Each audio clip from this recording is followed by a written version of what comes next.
আসসালামু আলাইকুম viewers, welcome to মাথা কুকিং চ্যানেল। আজকে আমি আপনাদেরকে তৈরি করে দেখাবো পাকা জলপাইয়ের আচার। আমরা অনেক সময় জলপাই কিনে আনে বাসায় 2-1 দিন রাখার পরেই দেখা যায় যে জলপাইগুলো খুব বেশি পেকে গিয়েছে বা জলপাইগুলো পেকে গিয়েছে। তখন আমরা অনেকেই কনফিউজ হয়ে পড়ি যে আচারটা কিভাবে করব। আপনারা পাকা জলপাই দিয়েও খুবই মজাদার এবং মুখরোচক আচার তৈরি করতে পারেন। আমি আজকে আপনাদের সেই পদ্ধতিটাই দেখিয়ে দিব।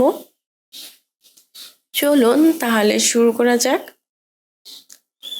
প্রথমে আমি মশলা তৈরি করে নেব। আর এই আচারে কিন্তু মশলা খুবই গুরুত্বপূর্ণ একটি উপাদান। এর কারণে কিন্তু আচারটা খুবই টেস্ট। প্রথমে আমি চুলার উপর একটি তাওয়া বসিয়ে দিচ্ছি। তারপর চুলাটি অন করে চুলার আঁচ একেবারে লো করে দিব। দিয়ে দিচ্ছি দারচিনি 24 থেকে 25টি টুকরা। দিয়ে দিচ্ছি সাদা এলাচ 15 থেকে 16টি। দিয়ে দিচ্ছি মৌরি 1/4 কাপ। দিয়ে দিচ্ছি ধনিয়া 1/4 কাপ। দিয়ে দিচ্ছি জিরা 1/4 কাপ, জোয়ান 1/4 কাপ, কালো সরিষা 1/4 কাপ। দিয়ে দিচ্ছি কালো জিরা 1 টেবিল চামচ। দিয়ে দিচ্ছি মেথি 1 টেবিল চামচ। এখন আমি এই সব উপকরণসমূহকে খুবই ভালোভাবে ফ্রাই করে নিব।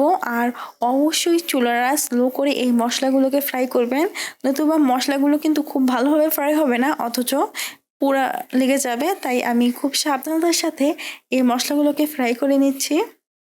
আর মশলাগুলো ফ্রাই হয়ে গেলে গরম চুলার উপরেই চুলাটি অফ করে প্রায় 5 মিনিটের মতো বসিয়ে রাখবেন। এতে করে কিন্তু মশলাটা মচমচে হবে। দিয়ে দিচ্ছি। এখন এই সব মশলাগুলোকে খুবই ভালোভাবে নাড়িয়ে নাড়িয়ে ফ্রাই করব। এ সময় এই মশলাগুলো কিন্তু খুবই ভালোভাবে ফ্রাই হয়ে গেছে এবং মশলাগুলো কিন্তু খুব সুন্দর মুচমুচে হয়ে গেছে। এখন আমি এই মশলাগুলোকে একটা প্লেটের মধ্যে ঢেলে নিচ্ছি।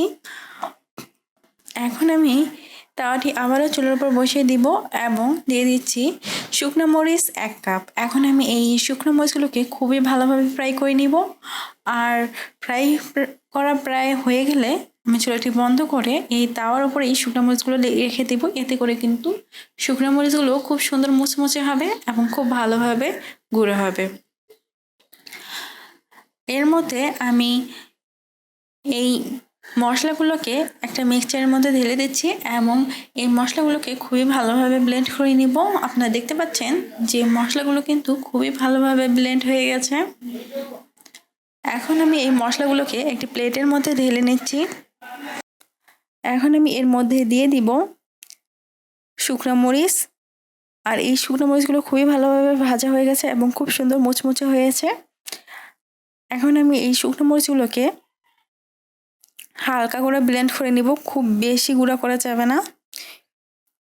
এই যে আপনারা দেখতে পাচ্ছেন এই শুকনো মরিচগুলো এখন কিন্তু আধ ভাঙা অবস্থায় আছে, ঠিক এইভাবে গুঁড়ো করে নেবেন। এতে করে কিন্তু এই শুকনো মরিচটা গুঁড়া দিলে আচারটা কিন্তু দেখতে খুব সুন্দর লাগে। প্রথমে আমি চুলার উপর একটি কড়াই বসিয়ে দিচ্ছি। তার মধ্যে দিয়ে দিচ্ছি সরিষার তেল 1/2 কাপ। দিয়ে দিচ্ছি সাদা এলাচ 3টি। আর এই এলাচগুলোকে আমি একটু ফাটিয়ে নিয়েছি যাতে এর স্মেলটা এর ভিতর থেকে খুবই ভালোভাবে বের হতে পারে। দিয়ে দিচ্ছি দারচিনি 2টি টুকরা এইরকম মিডিয়াম সাইজের। দিয়ে দিচ্ছি তেজপাতা 3টি। এখন আমি এই সরিষার তেলের মধ্যে এই মশলাগুলোকে খুবই ভালোভাবে ফ্রাই করে নেব। আমি চুলার আঁচটা একটু কমিয়ে রেখে এই মশলাগুলোকে খুব ভালোভাবে ফ্রাই করে নিচ্ছি।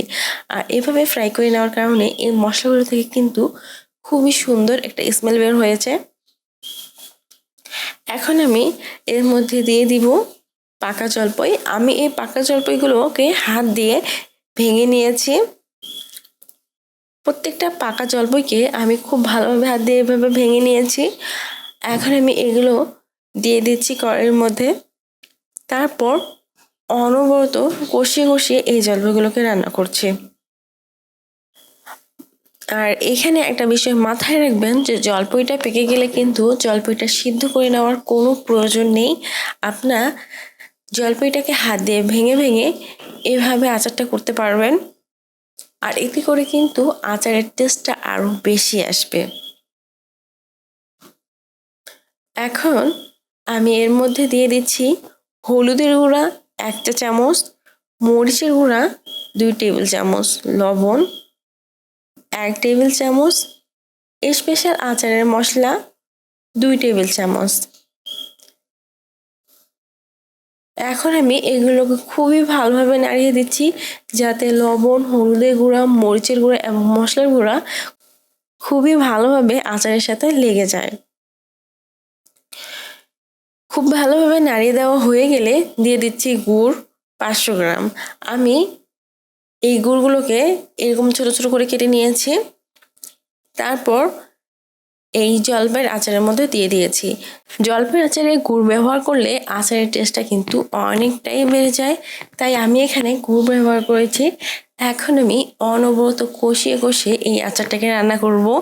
অবশ্যই অনবরত নাড়িয়ে নাড়িয়ে এই আচারটা রান্না করতে হবে, তা না হলে কিন্তু কড়াইয়ের তলানিতে দাগ লেগে যাবে। আমি প্রায় 20 থেকে 25 মিনিটের মতো সময় অনবরত নাড়িয়ে নাড়িয়ে এই আচারটাকে রান্না করে নিয়েছি। আর এই সময় 1 মিনিটের জন্য আপনাদেরকে কোথাও যাওয়া যাবে না, এই আচারের কাছে দাঁড়িয়েই বারবার নাড়িয়ে নাড়িয়ে আচারটা তৈরি করতে হবে। আর একবার যদি আচারের মধ্যে কোনো প্রকার দাগ লেগে যায় বা পোড়া লেগে যায় তাহলে কিন্তু এই আচারটা থেকে খুব সুন্দর একটা স্মেল পাওয়া যাবে না এবং আচারটা খেতেও কিন্তু খুব একটা ভালো লাগবে না। তাই অনবরত নাড়িয়ে নাড়িয়ে আচারটাকে করতে হবে। ফিরে এলাম প্রায় 25 থেকে 26 মিনিট পর। এই সময় দেখুন আচারটার মধ্যে কত সুন্দর একটা কালার চলে এসেছে। দিয়ে দিব গরম মশলার গুঁড়া। তারপর আমি এই আচারটাকে খুবই ভালোভাবে নাড়িয়ে দিব এবং এর সময় কিন্তু আচারটা পুরোপুরি রেডি হয়ে গেছে। এখন আমি চুলাটি অফ করে দিব। তৈরি হয়ে গেছে খুবই মজাদার জলপাই আচার। প্রিয় দর্শক, এই ছিল আমাদের আজকের রেসিপি। মাতা কুকিং চ্যানেলের আরও এক্সাইটিং রেসিপি নিয়ে আপনাদের সামনে আবার উপস্থিত হব। ভিউয়ার্স, আপনাদের সকলকে অনেক অনেক ধন্যবাদ জানাচ্ছি পুরো সময় আমাদের সাথে থাকার জন্য। আমি উইশ করব আপনারা সবাই ভালো থাকবেন, সুস্থ থাকবেন এবং মাদার কুকিং চ্যানেলের সাথে থাকবেন। এই চ্যানেলে নতুন হয়ে থাকলে চ্যানেলটি সাবস্ক্রাইব করুন। ভালো লাগলে লাইক, কমেন্ট ও শেয়ার করুন। ধন্যবাদ।